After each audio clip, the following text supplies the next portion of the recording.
Today we will discuss the topic of non-dimensionalization. Let's start with a very practical problem. A designer who is developing an aircraft will use complex mathematical and computational tools to validate the design and choose optimum parameters. Once the design is done, it is very necessary to test the actual free flight performance of the aircraft to account for any assumptions taken in the mathematical models. Fabricating a full-scale aircraft to test for each design iteration is extremely expensive and infeasible.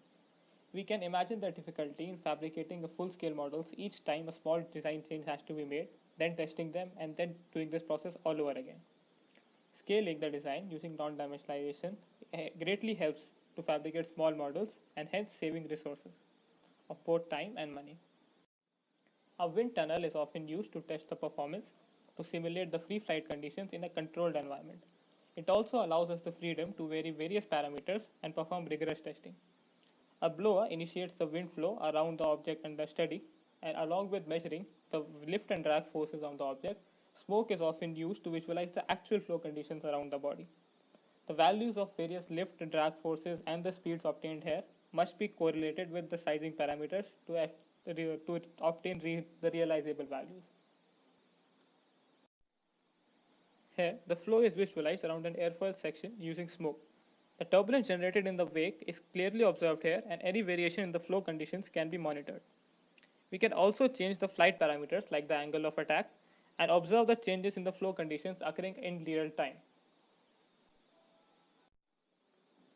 As an example of an actual aircraft with a 36-foot wingspan and a 2,500-pound weight, it can be very easily scaled to a model with only a 7.2-foot wingspan and a 20-pound weight, greatly easing the experimentation analysis. The various parameters used for scaling here are sigma, which is the ratio of density at air density at the height of the aircraft to the air density at the sea level, the velocity and the kinematic viscosity of the fluid, which is air. The various parameters as mentioned in the NASA handbook have been mentioned here. Now after performing the whole analysis, we can see that the weight has been reduced to 125 times less and the size reduced to 5 times less of the actual aircraft, which is greatly helps in the experimentation process. This picture here shows a scale model of an aircraft to be tested in the wind tunnel. The human here is represented to show the actual scale of the aircraft. The principles of scaling used here have been discussed, and they will be used to validate the performance of the aircraft. This is the mathematical model for this theory. Consider a quantity A represented as function of governing parameter AI and BIs, where AIs have independent dimension, while dimension of BIs can be represented as product of that of AIs. By doing this, we get dimension of quantity A as product of dimension of parameter AIs. So if we introduce some non-dimensional parameters like pi and pi I, where pi is the non-dimensional form of AI and pi I is the non-dimensional form of BIs, our original governing equation takes the form as pi as a function of AIs and pi I's.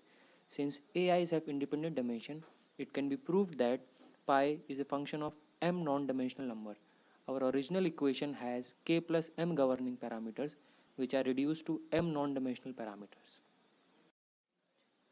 Some of the advantages of using non-dimensionalization in our analysis is that it removes the unit dependency and eases the experimentation, since it significantly reduces the number of experiments for validation of governing equation.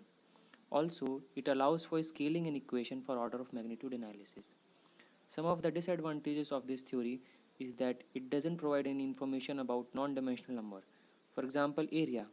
It will provide that area is L square, but whether it is 2L square or 4L square, this information is not provided.